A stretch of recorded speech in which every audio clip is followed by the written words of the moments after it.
Bonjour, je suis Alexandre et bienvenue dans le podcast Les Joies du Sport, le podcast qui vous permet de suivre une aventure avant même qu'elle ne commence.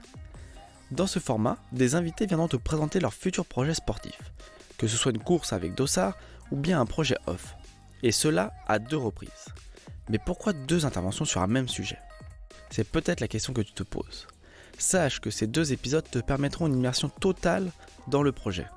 Lors du premier épisode, enregistré avant l'événement, ce sera l'occasion de découvrir notre invité et d'en apprendre plus sur le défi qui l'attend et comment il s'y est préparé. Nous découvrirons également comment il intègre son entraînement dans sa vie personnelle et professionnelle. Nous discuterons de ses sensations à l'approche de l'événement ainsi que ses attentes sur ce défi.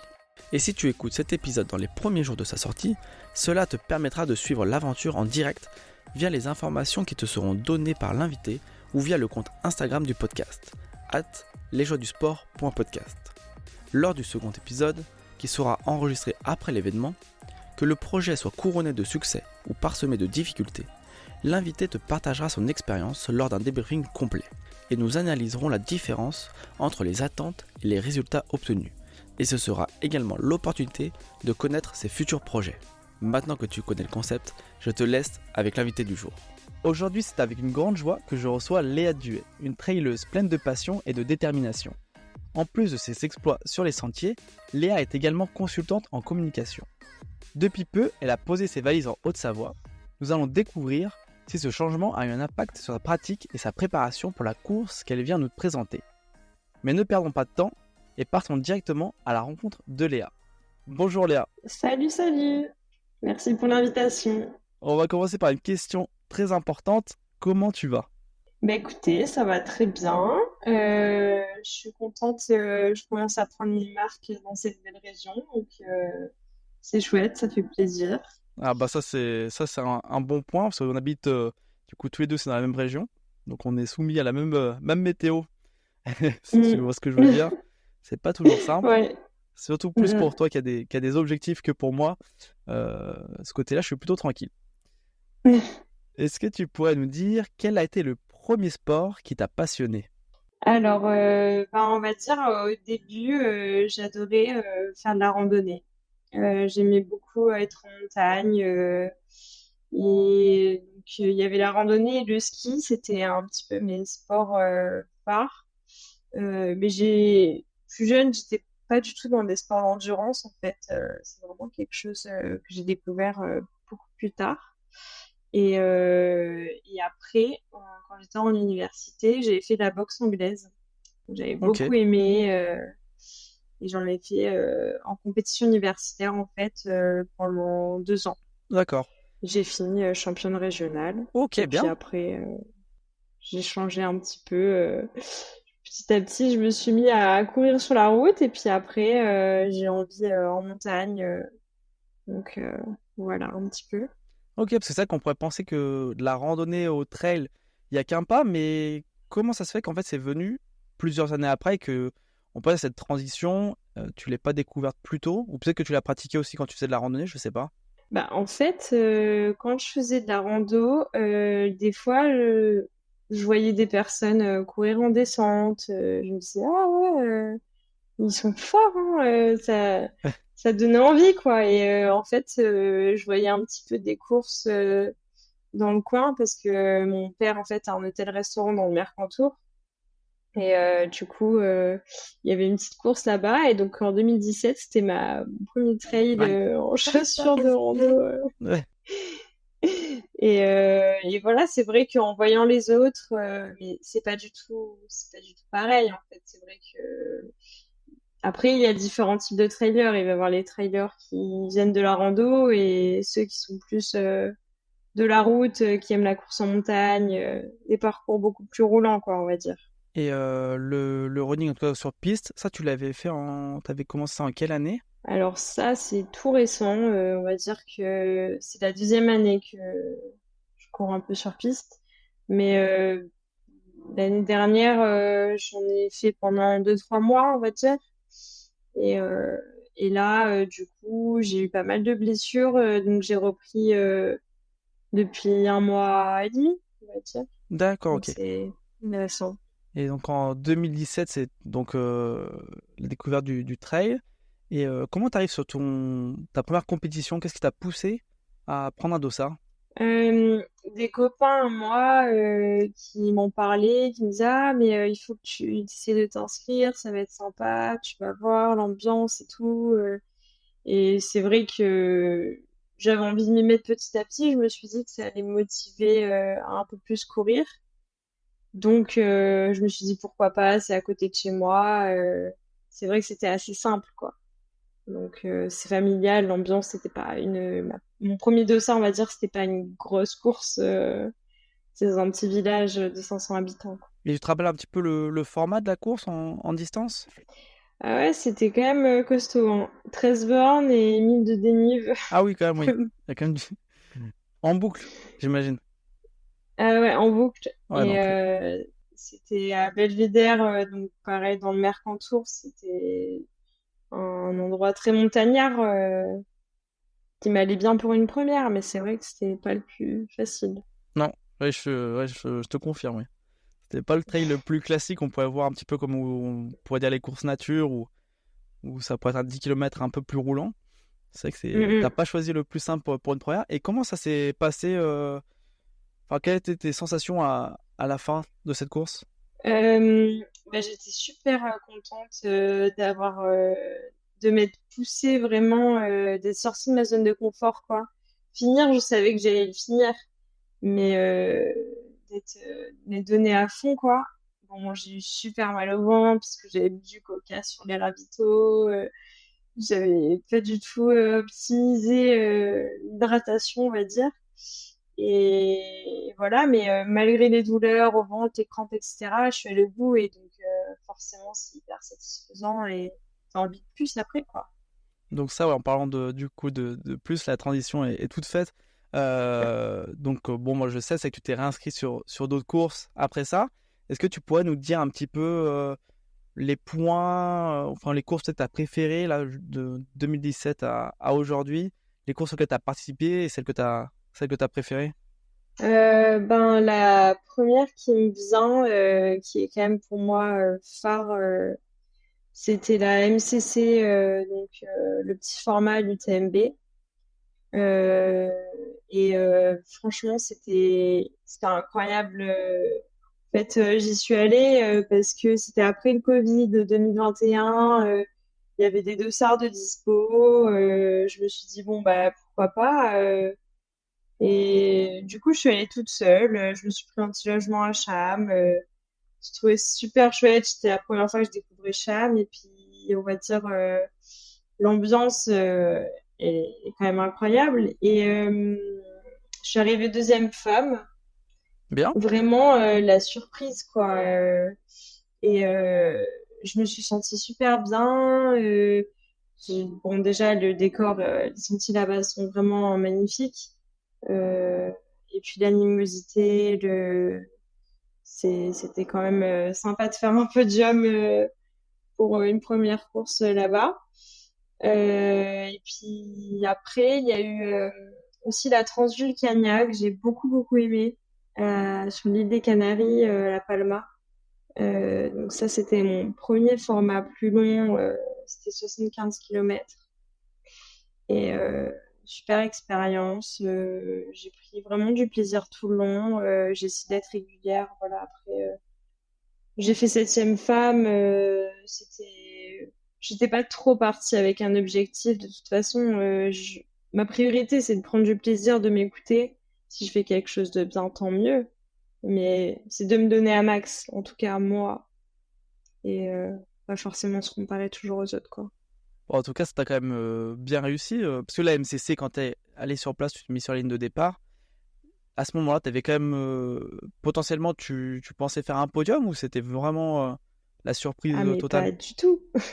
Ah, Pas du tout. C'était vraiment, c'était incroyable. Je m'y attendais pas du tout, quoi. Je me suis dit, bon, bah, on va voir. Je, j'avais pas du tout d'objectif de temps ni rien. Donc, ouais, vraiment, c'était surprise, surprise, quoi. Et après, on va dire une autre belle surprise, c'était Marathon du Mont Blanc en 2022. J'ai fait 20e femme. Et là, pour le coup, il y avait vraiment un gros plateau. Ouais. Je me suis dit, clairement, j'ai pas du tout optimisé l'entraînement là. Je travaille dans la restauration. J'avais des journées hyper intenses. En fait, j'avais quand même des bonnes sensations. J'avais pas de coach à ce moment-là. J'étais pas dans un club ou quoi que ce soit. Donc, je me suis dit, bon, il y a encore de quoi optimiser si je veux progresser, quoi. Bah bien, et puis du coup, c'est ce que tu as fait un petit peu au fil des années? Ouais, c'est ça en fait. Après, c'est vrai que quand on progresse, on a envie de à chaque fois ajuster un petit peu. Enfin, j'entends souvent ça autour de moi, pareil.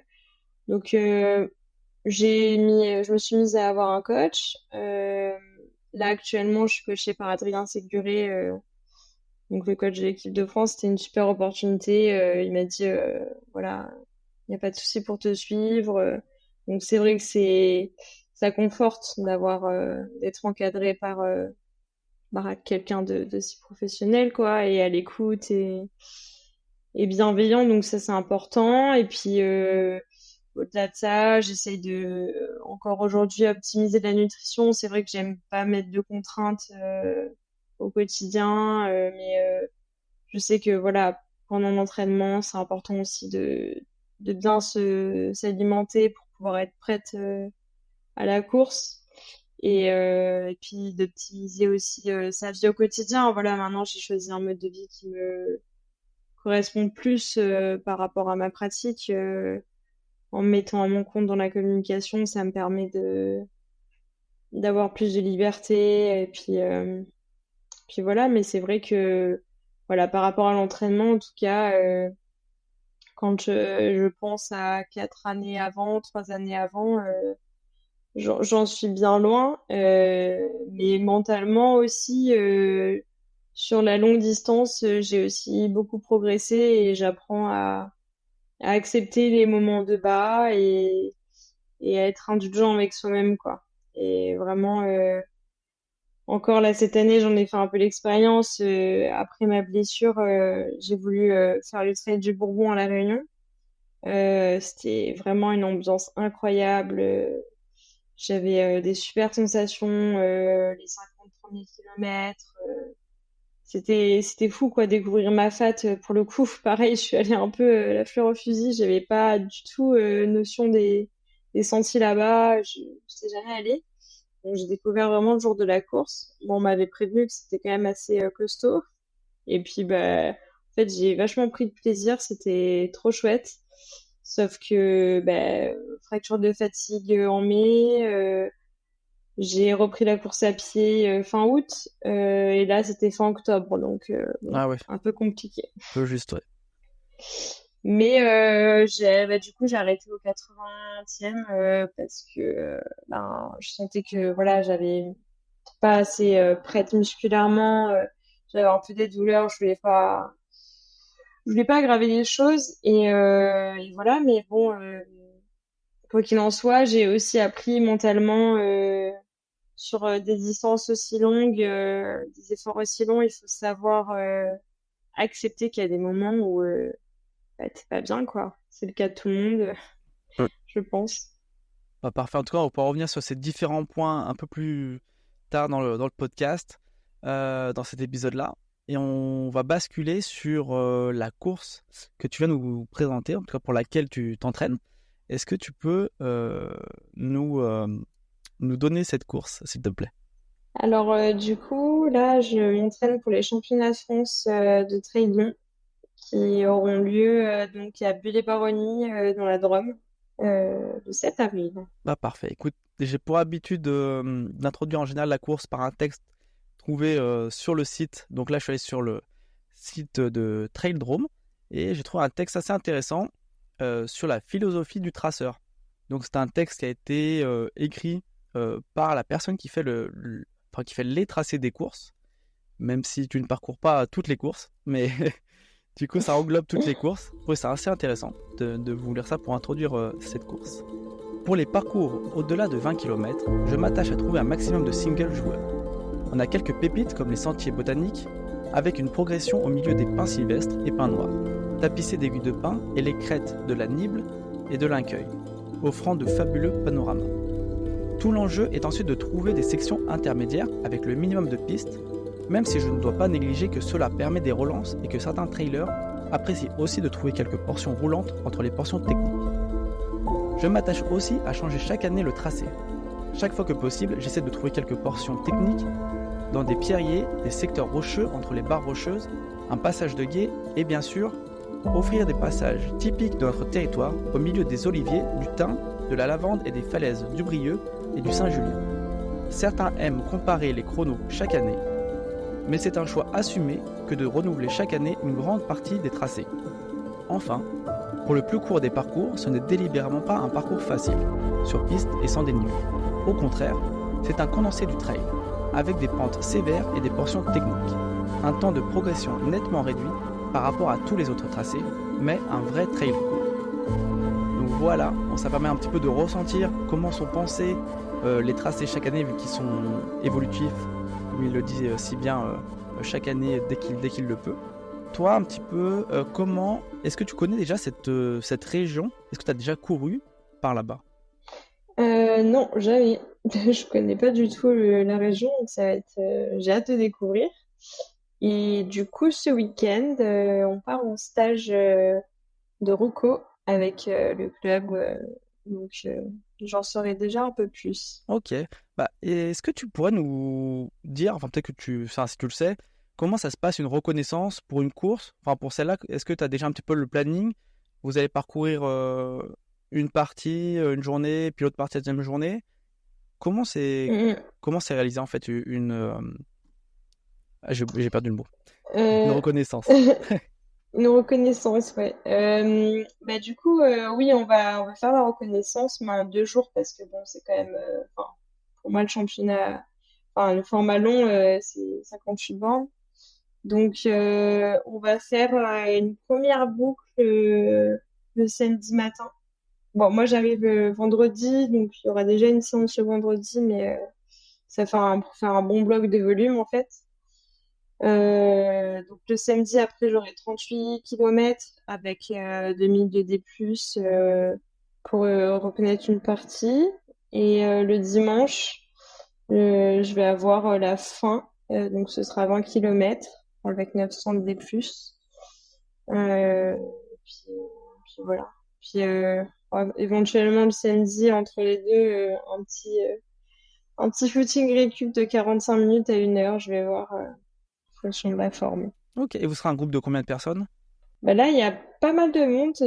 Après, on sera pas tous sur le trail long. En tout, il y a environ 40 personnes quand même. Ok, ah oui, oui. Effectivement, ouais. Ça commence à faire pas mal. Mm. Ouais, mais du coup, sur le long, ouais, on doit être la moitié. Ah. Ok. Donc on va reprendre un petit peu depuis le début, parce qu'il y a une question dont moi j'ai pas la réponse. C'est comment est-ce qu'on arrive en fait, sur le championnat de France de trail long, pour toi en l'occurrence. Est-ce qu'il faut se qualifier ou t'as juste à t'inscrire? Comment ça se passe? Ouais, effectivement, il faut se qualifier. Alors, c'est quand même assez simple. En fait, il faut faire une course qui est dans le Trail National Tour, en fait. C'est ce qui a été créé par la fédération.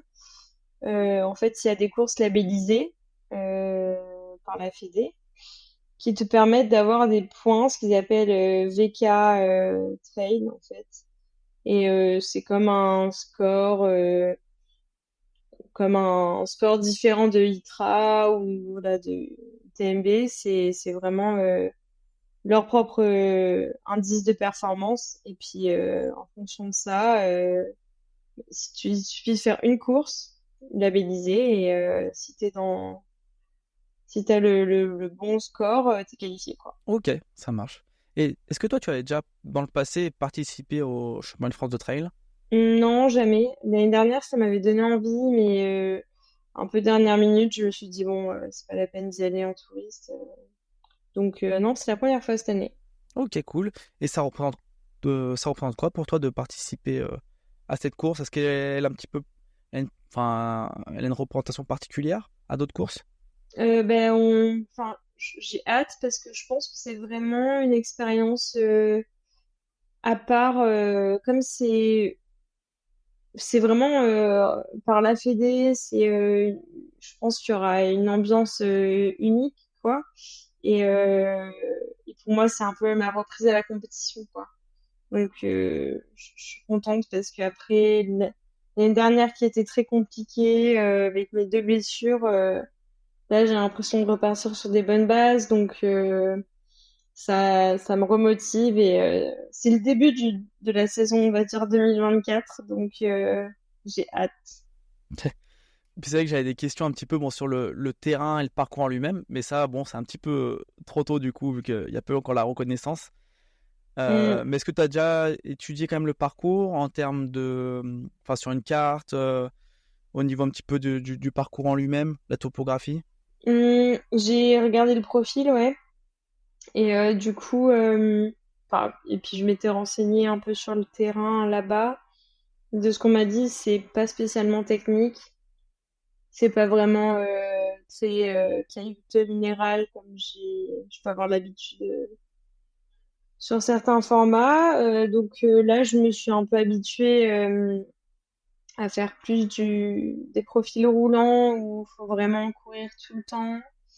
C'est vrai que maintenant, en étant sur les hauteurs d'Annecy, j'ai un bon terrain de jeu pour ça. Et après, donc voilà, j'ai vu que c'était 2 grosses montées, on va dire. Et je pense qu'après, il y a énormément de relance tout le long. Donc c'est pour ça que j'essaie de travailler la vitesse en ce moment. On va parler de la préparation physique. Tu m'as dit que tu es avec un coach actuellement. Quelles sont enfin, une semaine un petit peu typique que tu fais en ce moment pour te préparer à cette course? Alors, j'ai un renforcement musculaire par semaine. Euh, Ensuite, j'ai la séance piste donc le mardi, tous les mardis, généralement. Et après, en fonction, soit ski de rando, soit vélo dans la semaine. Là, j'ai 1 à 2 séances de ski de rando dans ma semaine. Donc souvent, le mercredi, je fais ski de rando le matin et fin de journée renfo. Et après, j'ai des séances endurance en trail, on va dire, j'en ai 3 et une séance, dont une séance qualité le samedi avec des personnes du club aussi. Ok, Donc en fait, ça fait, c'est oui, ça fait assez pas mal d'entraînement, oui. varié. Du coup, il y a un sujet que j'aborde avec tous les invités du podcast sur la partie 1 de chaque épisode. C'est l'intégration de ce volume d'entraînement dans ta sphère personnelle et professionnelle. Comment ça se passe pour toi pour intégrer toutes ces heures? Donc, tu as dit que tu pouvais aménager un petit peu ton emploi du temps, mais est-ce que tu peux nous en dire un petit peu plus? Bah, c'est vrai que pour moi, l'idéal, c'est de soit faire le matin tôt, parce que bon, c'est sûr que c'est plus difficile au début, mais quand on s'habitue, ben après t'as la journée devant toi, et quand t'as une grosse journée, c'est l'idéal. Après, quand je peux un peu plus, si j'ai qu'une séance dans la journée, bon bah je préfère y aller entre midi et 2. Ça s'y prête bien. Je sais pas, enfin, ouais, je préfère y aller soit le matin, soit le midi que tard le soir, souvent. Et, euh, et voilà, et c'est vrai que bah, niveau professionnel, donc ça me permet d'avoir mes rendez-vous dans la journée. Et, et après, au niveau personnel, bah, j'ai la chance d'avoir un copain qui pratique autant que moi, donc il comprend. Après, c'est sûr que c'est pas toujours évident quand bah, lui, il a aussi ses séances. Bah, des fois, on s'entraîne pas ensemble, c'est comme ça, quoi. Mais on va dire, on comprend l'un l'autre nos objectifs et puis voilà. Mais c'est vrai que c'est important, je pense, de s'organiser d'une semaine à l'autre. Des fois, bon, t'es là, ah ouais, demain j'ai ci, j'ai ça. Faut quand même un peu anticiper, quoi. Faut voir. que ce soit bien organisé, quoi. Ok. Ouais, je vois bien que c'est pour ça que je pose cette question souvent parce que c'est pas forcément, enfin c'est déjà pas simple de base de pouvoir intégrer quand même ce volume. Et donc c'est intéressant de savoir un petit peu comment les gens font pour avoir des indices ou peut-être trouver de nouvelles méthodologies pour soi-même pour se l'appliquer.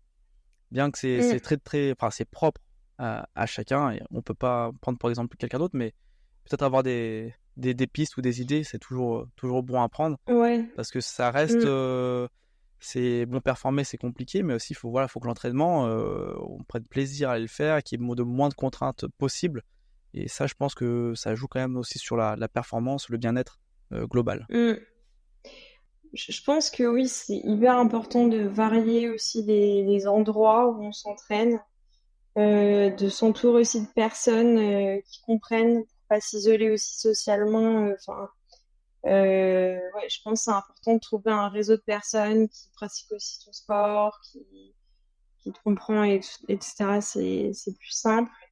Et puis, si je peux avoir un conseil, c'est de préparer à l'avance ta tenue, ton sac. Au moins, t'as pas le temps d'y réfléchir, de se dire, bon, voilà, par exemple, si je pars tôt le matin, je prépare ma tenue avant. Voilà, au moins, je sais que je me lève, je m'habille, hop, tu réfléchis pas, t'y vas, en fait. Ok, ouais, bon conseil ça. Je pense que Ouais, ouais. ça évite de perdre du temps et puis de tergiverser pour pas grand-chose. Mm, Et en revenant sur c'est les ça. séances, est-ce que tu as une séance que tu préfères et au contraire une séance que, bon, peut-être pas que tu détestes, parce que bon, on va pas faire offense à ton coach, mais une que tu aimes le moins dans ce qui t'est donné.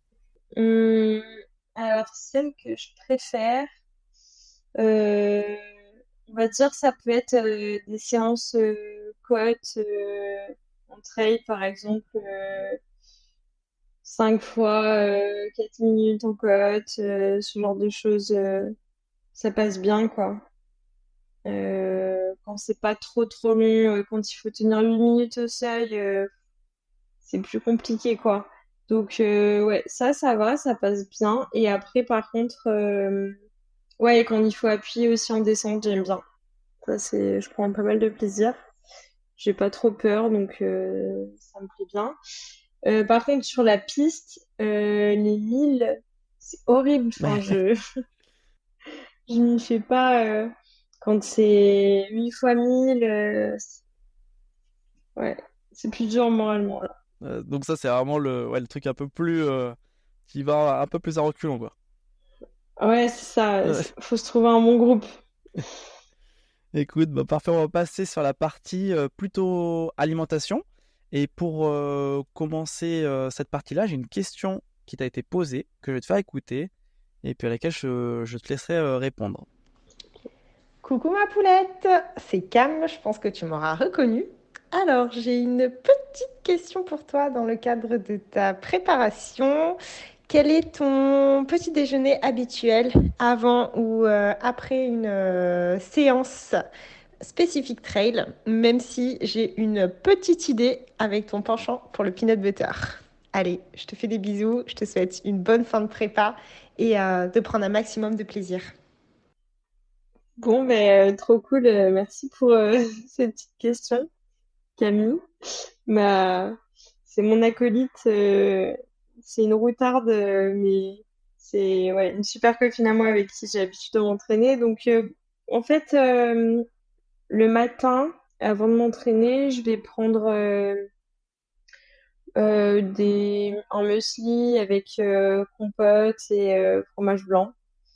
Quand j'ai un peu le temps, si j'ai pas la séance juste après, quoi. Faut que ce soit ouais, 1 heure après. Après, si je sais que la séance, elle est quand même rapprochée, ce sera plus pain, beurre et après, il y a un yaourt et pour avoir quand même voilà, protéines et puis euh, ouais, à peu près ça et soit une clémentine, voilà. Et après, sinon, avant une séance, si c'est dans la journée, j'aime bien effectivement le peanut butter avec une banane, c'est Ouais. trop bon. Voilà. On voit elle te connaît bien en tout cas. Ouais. Et j'avais également sur la même thématique une question qui a été posée sur Instagram de quelqu'un qui allait voir sur ton site, comme quoi tu parlais de l'équilibre acide-basique et qui se demandait à quoi ressemblaient les plats d'un athlète comme toi la semaine avant la course. Alors effectivement, il y a, je pense, pas mal de personnes qui connaissent pas trop cette vision au niveau de l'alimentation. En fait, quand on fait énormément de sport, ça acidifie l'organisme et ça entraîne après plus d'inflammation, plus tendance à se blesser, difficile à récupérer, etc. Donc il faut, enfin, c'est au quotidien ça, hein, après ces entraînements, prendre par exemple du citron. Moi j'aime beaucoup le citron pressé. Alors si c'est la journée, enfin, soit avec de l'eau froide, soit de l'eau tiède. Et puis ben, beaucoup de légumes. Euh, L'idéal c'est soit en crudité, soit cuit, mais on va dire cuit c'est plus digeste. Mais après, ce qui est important aussi, c'est crudité ou en jus de légumes pour garder les nutriments en fait. Et au moins c'est transformé et au mieux c'est. Donc voilà, après limiter la viande, le fromage, tout ce qui peut acidifier encore plus le corps. Après voilà, faut savoir se faire plaisir aussi, mais avant une course, euh, encore plus limiter les fibres légumineuses, on va dire. Donc je vais éviter lentilles, pois chiches, ce genre de choses, haricots, et manger plutôt des choses vraiment digestes, des courgettes avec du poisson blanc ou des œufs et du quinoa et si possible éviter trop de gluten aussi au quotidien. Voilà, il n'y a pas que les pâtes, il y a plein d'autres choses. Enfin, le quinoa, le riz, l'épeautre, voilà. Donc c'est vrai qu'il faut que ce soit au plus naturel, au moins transformé possible. Moi, j'évite tout ce qui est galettes de soja, ces steaks végétaux. Donc, je préfère voilà, des choses plus naturelles. Et après, c'est à chacun de trouver son meilleur compromis. Et toutes ces spécificités-là, toi, tu les as. Enfin, t'es avec un coach en nutrition ou c'est quelque chose que toi, t'as appris au fil des années? Alors, il y a un ami à moi qui a passé donc un diplôme des éditions nutritionnistes, qui est trailer de très bon niveau. Et puis, du coup, il est très autodidacte. On courait beaucoup ensemble dans le sud. Il s'appelle Thomas Desnoyelles et en fait, il est hyper curieux sur tout ce qui se passe dans l'organisme, etc. Et il va vraiment au bout des recherches. Et du coup, il m'a appris beaucoup de choses à ce niveau-là. Également, après, j'avais en partenaire Efinov l'année dernière, où j'avais beaucoup échangé avec eux à ce sujet-là. Suite à mes blessures, ils m'avaient bien accompagnée pour ils font des boissons de récup en fait qui sont très bien et puis ils font aussi des bilans nutritionnels gratuits. Donc je vous le conseille si vous avez besoin. Ok, cool. On va passer à la partie, donc la troisième partie, la partie plutôt mentale de la course et de son approche. Donc j'ai une question encore également qui t'a été posée, que je vais te faire écouter à nouveau. Donc le même principe que pour la question d'avant. Coucou Léa, c'est Quentin. T'as dû me reconnaître. Euh, j'ai une question pour toi. Pour les championnats de France qui vont arriver début avril, je voulais savoir comment tu abordes la course mentalement. Dans quelle disposition tu veux arriver sur la course et avec quelles ambitions personnelles. ou quelles envies personnelles. Voilà, bisous. Donc voilà une nouvelle question. Je vais te laisser répondre. Juste à la petite particularité, tu vas garder plutôt la partie ambition personnelle, on va la garder pour la fin de l'épisode. Et pour tout ce qui est de comment tu abordes la Ok, course, ça tu peux répondre avec plaisir. ok. Alors effectivement, donc, c'est ma reprise à la compétition, donc j'essaie d'être indulgente avec moi-même et j'ai hâte de pouvoir reprendre vraiment en ayant confiance en mon corps. Je sais que maintenant, je suis repartie sur de bonnes bases et je me suis renforcée et du coup, je pars confiante. Je sais que ce sera pas mon pic de forme de la saison, mais l'idée, c'est de prendre du plaisir sur la compétition, euh, prendre du plaisir à, voilà, vraiment donner le mieux pour soi et d'être satisfaite de pouvoir rencontrer de nouvelles personnes, partager ça, voilà, je suis vraiment enthousiaste et j'essaye de mettre, je ne me mets pas vraiment de pression en fait.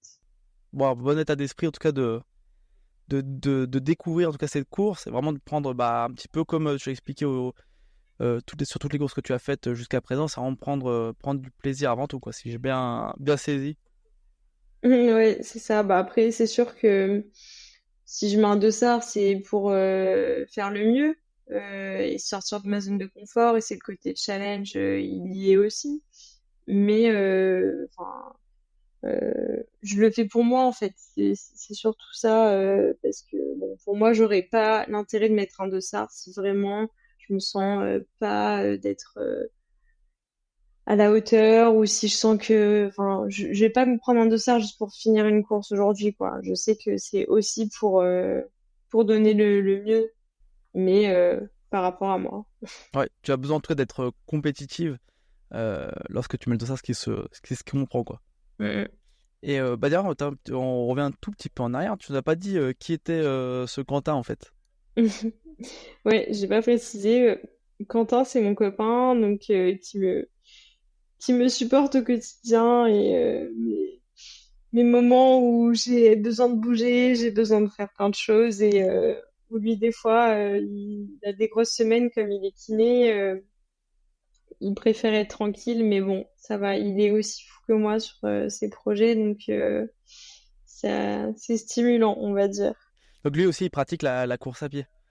Lui, il fait de l'ultra trail et en plus, enfin, depuis l'année dernière, il s'est mis en compétition de ski alpinisme. Ok, Donc, le week-end dernier, il avait une course à Chamonix. Donc, ouais, c'est un nouveau challenge. Donc, pour lui, des compètes hiver et été, quoi. ok. Bah, toi, peut-être que dans quelques saisons, tu vas finir pareil, hein. En ski, je pense pas, mais bon, peut-être pourquoi pas me tester sur des formats à route. Finalement, la piste, ça me donne envie de faire un peu plus de vitesse. Ok, cool. La partie mentale, t'es accompagné. Alors, oui, c'est ponctuellement, mais Manon Dupont, qui est basée à Annecy, m'accompagne pour ça.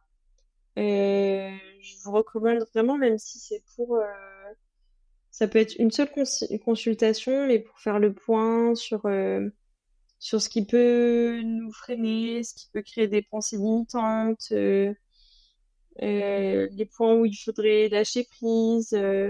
Et en fait, ça m'a bien aidé pour pendant les moments difficiles, que ce soit à l'entraînement ou pendant les courses, de vraiment se remettre dans l'instant présent et pas se polluer de pensées négatives, se dire bon bah voilà maintenant reconnecte-toi, t'as pas envie, oui, mais reconnecte-toi à ce que tu vis là et franchement c'est chouette d'avoir des clés comme ça mentales. En fait, c'est vrai que je te posais la question, mais j'avais déjà la réponse parce qu'en fait, j'ai également une question qu'elle m'a posée pour toi. Salut Léa, alors pour ton interview, je voulais te demander quelle était ta recette de la performance, du flow et du plaisir. Voilà, merci. Alors, merci Manon pour ta petite question. Effectivement, le flow, c'est un peu ce ce qu'on recherche souvent.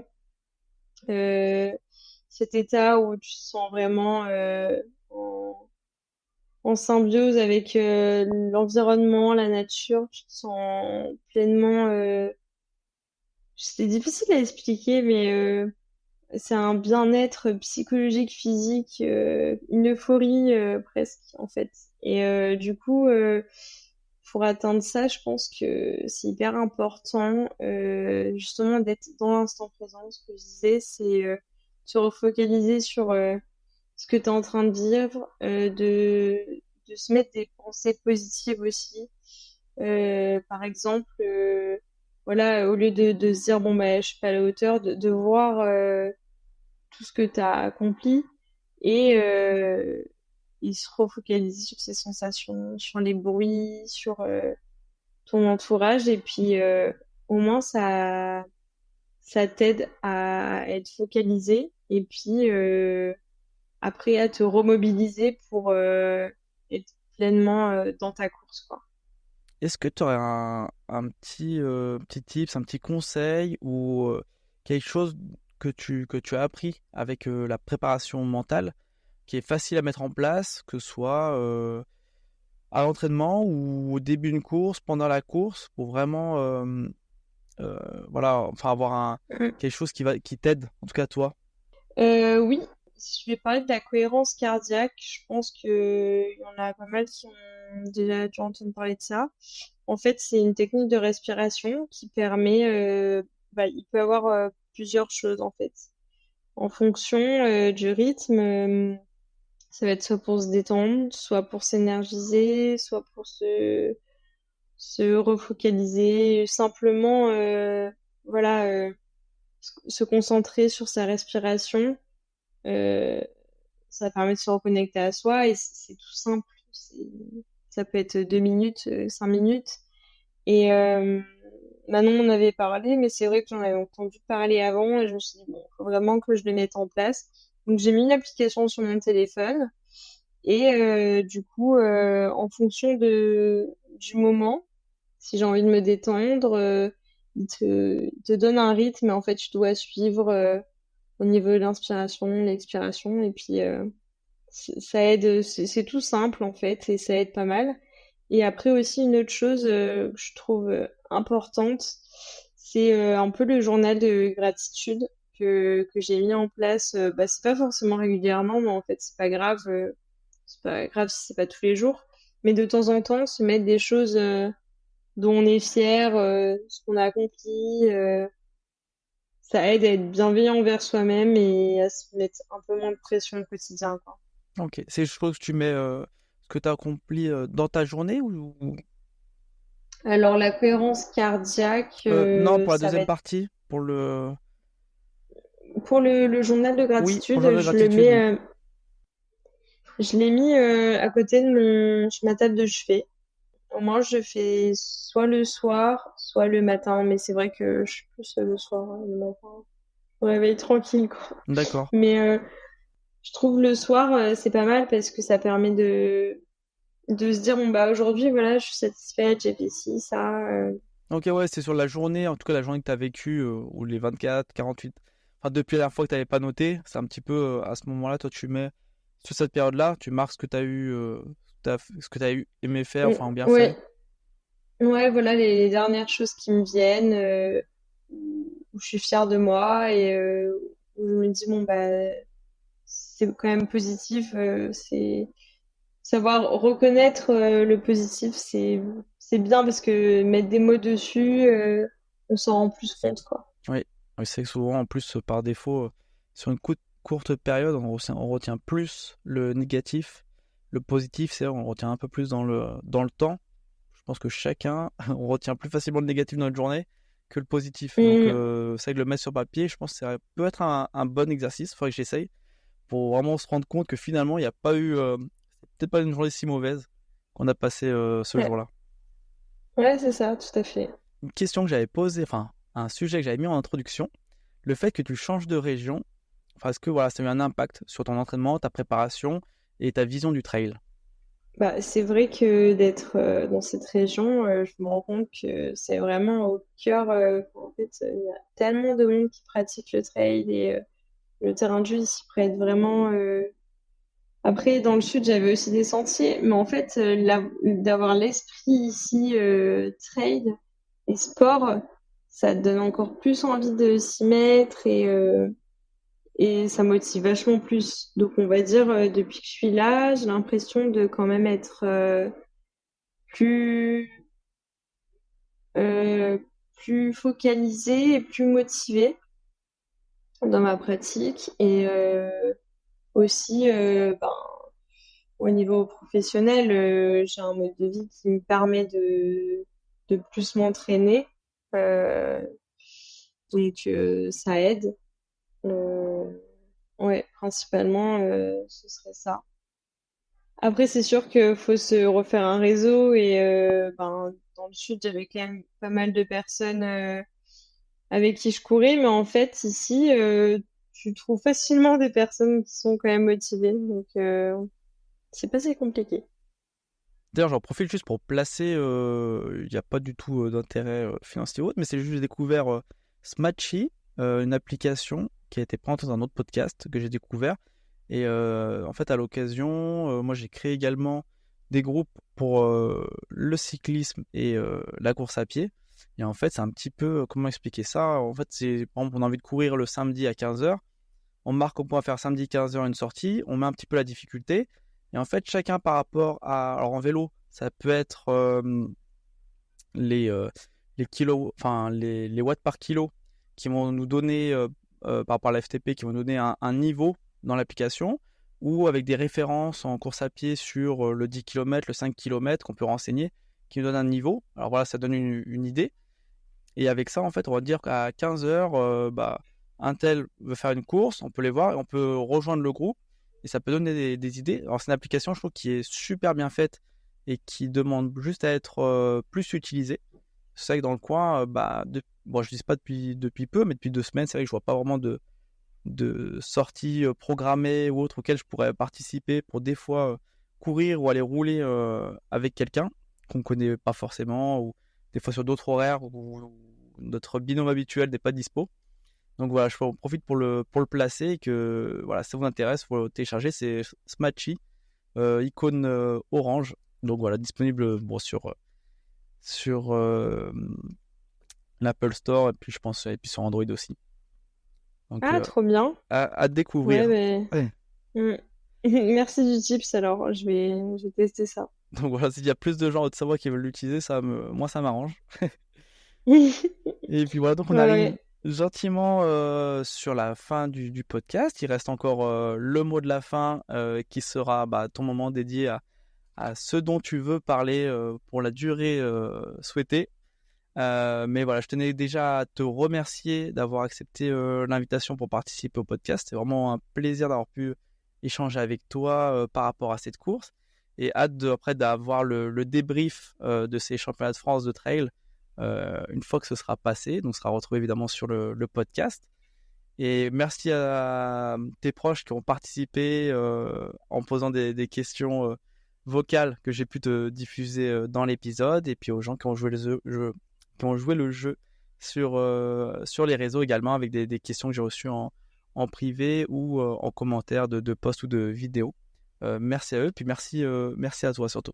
Ben, merci à toi en tout cas pour cette invitation. C'était super chouette voilà, de pouvoir échanger sur tout ça et j'ai hâte de vous faire le petit débrief. Sinon, ce que j'aimerais dire pour clôturer, c'est par rapport à enfin, la bienveillance envers soi. Euh, au niveau psychologique, des fois, on n'en parle pas. On parle de la santé physique, mais on parle pas beaucoup de la santé mentale. C'est important, je pense, de lâcher prise parfois sur les contraintes qu'on se met. On se met des contraintes de travail, on se met des contraintes sur les entraînements. Du coup, on fait des choix. Des fois, on peut pas voir la famille, les amis. Voilà, c'est important de lâcher prise à des moments, de s'accorder des moments de l'année où on va relâcher.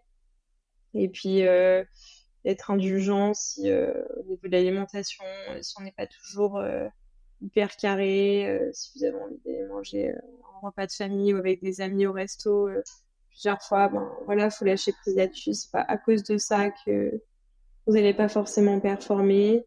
Puis bon, ça concerne les femmes, mais je pense aussi les hommes, parfois par rapport au poids, des peurs de prendre du poids, d'être non performant.